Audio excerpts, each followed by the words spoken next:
Non hai marisco e a situación vai de mal en peor na Ría de Arousa. Esta imaxe desta mañá na Praia da Compostela é inusual para o mes de maio. A actividade das mariscadoras de a pé paralizada e tan só tarefas de limpeza para non asfixiar o pouco marisco que queda. A ameixa que sementaron aquí no 2023 non medrou aínda, polo que as mariscadoras decidiron prolongar o peche ata xuño. Non hai marisco de talla comercial, o marisco que temos é pequeno, o que sementamos o ano pasado non medrou pola falta de ventos do nordés, porque houve moitos temporais, entón as ameixas en vez de medrar o que fixeron é subsistir.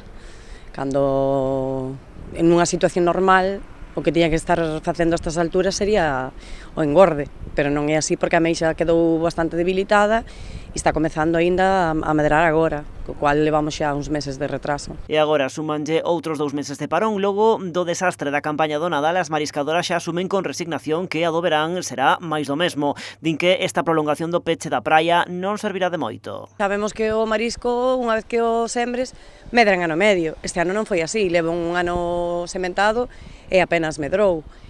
Que pasa? Que estiramos 2 meses máis porque a situación é que dentro de 2 meses non considero que vaya a ser moito mellor, pero polo menos a que quedaría agora de terceira, pois que medre un pouco máis para que sexa de tamaño comercial. As mariscadoras saben que detrás desta situación está o incremento da temperatura da auga e a baixa salinidade consecuencia das chuvias. Con todo, insisten en que fai falta chegar ao fondo do asunto para obter conclusións máis atinadas e buscar solucións. Si se pideu ao Estado unha zona catastrófica, me imagino porque o viron como unha zona catastrófica.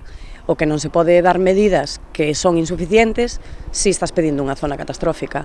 Que hai máis causas? Eu considero que sí, porque nós o decimos sempre, a agrupación de carril, mentres non se recuperen os lombos do Ulla, está destinada a morrer, porque os lombos do Ulla eran o 80% do noso sustento e agora levamos desde o ano 2019 que do lombos do Ulla non sale nada. Ademais da limpeza, en breve as mariscadoras terán que comezar a campaña de vixilancia contra o furtivismo de bañador. 2 tarefas obrigatorias e necesarias, apunta María Porto, que tamén dificultan que as mariscadoras poidan ter outro traballo no tempo no que dura o parón. Iso sí, para manter o seu permes, cada mariscadora ten que seguir pagando máis de 300 € de seguro e semente.